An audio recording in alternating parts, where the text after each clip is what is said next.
تیسرا سوال ہوگا ما دینک، تیرا دین کیا ہے؟ اگر میری اور آپ کی زندگی دنیا میں رہتے ہوئے دین پر گزری ہوگی اور دین اسلام کو اپنایا ہوگا، کیوں اللہ کے نزدیک سب سے محبوب پسندیدہ مذہب اگر کوئی ہے تو وہ اسلام ہے۔ ان الدین عند اللہ الاسلام، فرمایا سب سے بہترین مذہب اور سب سے پسندیدہ مذہب، پسندیدہ کا مطلب کیا؟ اللہ کا بنایا ہوا مذہب۔ بقیہ جتنے 4200 مذاہب دنیا کے اندر ہیں، اسلام اللہ کا بنایا ہوا۔ بقیہ جتنے مذہب ادیان ہیں سب لوگوں کے بنائے ہوئے ہیں۔ یہودی یہودیت پہ چل رہا ہے، یہ سوچتا ہے موسیٰ لے کر آئے ہیں، موسیٰ جو لائے تھے وہ چلا گیا۔ آج تو نے اپنی من مرضی سے اپنے شریعت کو بنا کر کے تو اختیار کیا ہوا ہے، یہ اللہ کا بنایا ہوا دین نہیں۔ اسلام ایک واحد مذہب ہے جو اللہ کا بنایا ہوا ہے۔ اللہ خود فرماتے ہیں وَمَن يَبْتَغِي غَيْرَ الْإِسْلَامِ، قرآن کا اعلان ہے وَمَن يَبْتَغِي غَيْرَ الْإِسْلَامِ، اسلام کے علاوہ کوئی اور دین، کوئی اور مذہب کوئی بندہ اختیار کرتا ہے فَلَن يُقْبَلَ مِنْهُ، اس کے دین کو اس کے منہ پہ مار دیا جائے گا، اللہ کے یہاں قبول نہیں کیا جائے گا۔ اور آگے فرمایا وَهُوَ فِي الْآخِرَةِ مِنَ الْخَاسِرِينَ، آخرت میں وہ خسارہ اٹھانے والوں میں سے ہوگا، ان لوگوں میں شمار میں دیا جائے گا جن کا خسارہ اس دن طے ہے۔ وَامْتَازُوا أَيُّهَا الْمُجْرِمُونَ، قرآن کہتا ہے او جرم کرنے والوں، او مجھے نہ مان کے زندگی گزار کر آئے ہوئے لوگوں، او رسول اللہ کی سنتوں کو چھوڑ کر زندگی گزار کر آئے ہوئے لوگوں، او قرآن کو چھوڑ کر زندگی گزار کر آئے ہوئے لوگوں، وَامْتَازُوا أَيُّهَا الْمُجْرِمُونَ، اے مجرموں آج تمہارے لیے الگ ہونے کا موقع ہے، الگ ہو جاؤ، جرم کرنے والوں کی فہرست الگ بنا لو، تمہیں سزا دے کر کے جہنم میں پھینکنا ہے، انہیں الگ کر دیا جائے گا۔ وَامْتَازُوا الْيَوْمَ أَيُّهَا الْمُجْرِمُونَ، دین کو جس نے اختیار کیا تھا دنیا کے اندر اسے مانا جائے گا اور اسے سوال کیا جائے گا ما دینک، اور اس کی دل کی زبان سے آواز آئے گی دیننا اسلام، میرا دین تو اسلام ہے، میرا دین میرا مذہب تو اسلام ہے۔ مذہب کو چھوڑ کر زندگی گزاری ہوگی۔ اللہ کے رسول علیہ السلام نے ایک حدیث اچانک یاد آئی، سناتا چلو۔ اللہ کے نبی نے فرمایا صحابہ سے اور صحابہ سنو، میں محمد جب دنیا میں آ چکا ہوں، میری شریعت دنیا میں آ چکی ہے، میرا قرآن دنیا میں آ چکا ہے۔ آج اگر حضرت موسیٰ بھی زندہ ہوتے اور تم حضرت موسیٰ کے پیچھے چلتے تو تم گمراہی پر ہوتے۔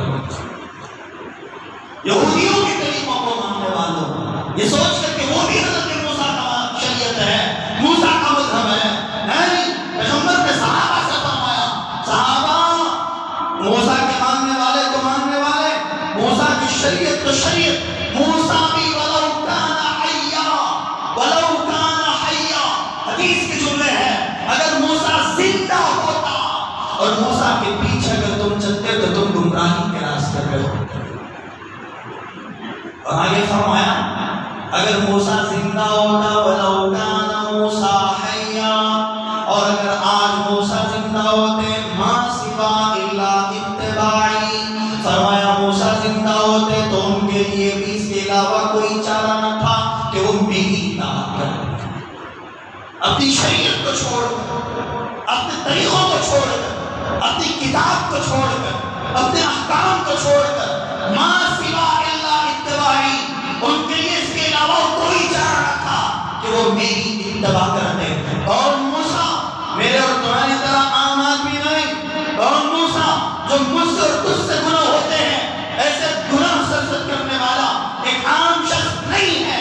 وہ موسیٰ جسے کلیم اللہ کا لقب ملا، وہ موسیٰ جو کوہ طور پر 40 دنوں تک اللہ سے براہ راست بات کرتا تھا، جس سے اللہ سے بات کرنے میں نہ اسرائیل کی ضرورت پڑی، نہ جبرائیل کی ضرورت پڑی، نہ میکائیل کی ضرورت پڑی، نہ اسرافیل کی ضرورت پڑی، نہ کسی اور فرشتے کی ضرورت پڑی۔ براہ راست سوال کرتے، اللہ براہ راست موسیٰ کا جواب دیتے، اور ایک دن نہیں، ایک گھنٹہ نہیں، 40 منٹ نہیں، بلکہ 40 دنوں تک اللہ سے براہ راست بات کر کے جنہوں نے توریت لے کر کے آئے تھے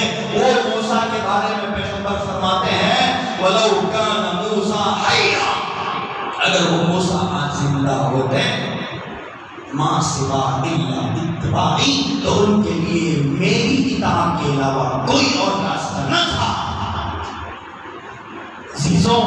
عزیزوں اس حدیث کو سامنے رکھ کر کے زندگی گزارو۔ جا کر کے معمولی بہانوں پر کسی کی شادی آ گئی، کسی کے گھر میں پروگرام آ گیا، کسی کے گھر میں کوئی مسئلہ آ گیا، اب جاتے ہیں جناب تیاری کرنے کے لیے شادی کی سب سے پہلے تیاری کیا؟ اپنے چہرے پہ وسترا پھرا کر کے چہرے کو صاف کیا جائے۔ چھوڑو جی، شادی تو شادی، چہلم تو چہلم، دوسرا تو دوسرا، لیکن ایسے بھی بہت سارے اللہ کے وہ بے وقوف بندے موجود ہیں جو جمعہ کی تیاری میں سب سے پہلے اپنے چہرے کو منواتے ہیں۔ گزشتہ مرتبہ جب عمرے کے سفر پر تھا، 2-4 ساتھی ایسے آئے تھے، جب ساتھ نکل رہے تھے تو ایک ساتھ ہماری ایک جماعت تھی، اس جماعت میں 2-4 ساتھیوں کے چہرے پر نگاہ پڑی تو دیکھا عمرے پر آ رہے ہیں، رسول اللہ سے سلام عرض کرنے کے لیے آ رہے ہیں اور چہرے پر بلیٹ مار کے آئے ہیں۔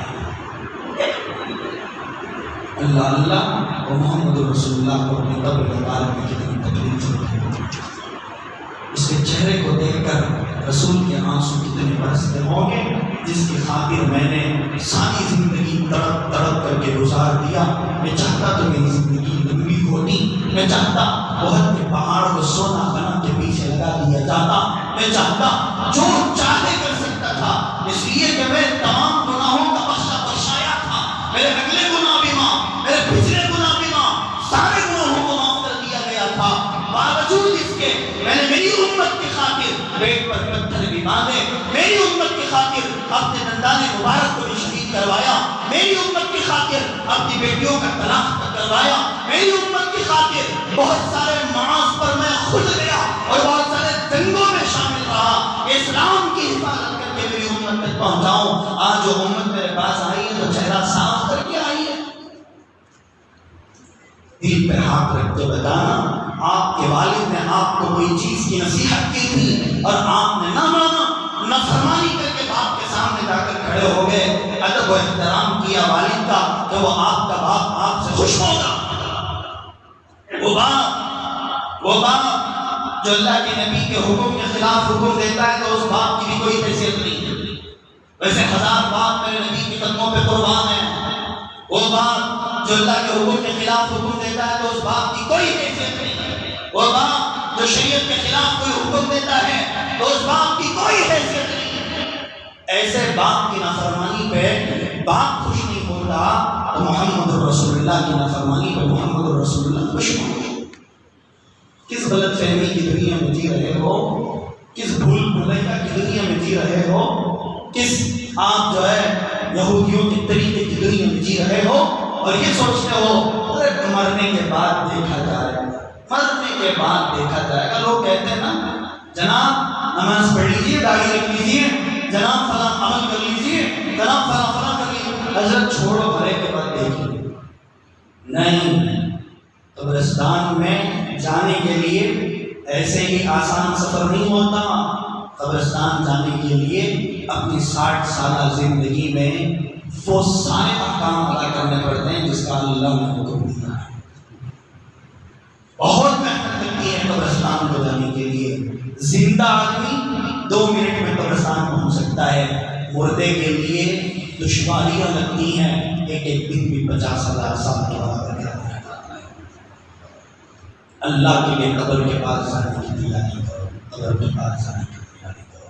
ان 3 سوالوں پر اپنے آپ کو مکمل جمع کرو، 3 سوالوں پر جمع کرو۔ کہیں آپ کی تجارت کا مسئلہ، آپ کہیں دھوکہ دے کے تجارت کرنا چاہتے ہیں، فوراً ذہن میں لا لو مجھے دین کے بارے میں سوال کیا جائے گا، میرا دین کے مطابق اگر میں تجارت نہیں کروں گا قبر میں کیا جواب دوں گا؟ کہیں سنت کا مسئلہ آ جائے، شادی بیاہ کا مسئلہ ہو یا کوئی پروگرام کا مسئلہ ہو، سنت کا مسئلہ آ جائے، کہیں سنت کے خلاف کرنے کا ارادہ ہو، فوراً ذہن میں سوچ لو قبر میں مجھے سوال کیا جائے گا تیرا نبی کون ہے؟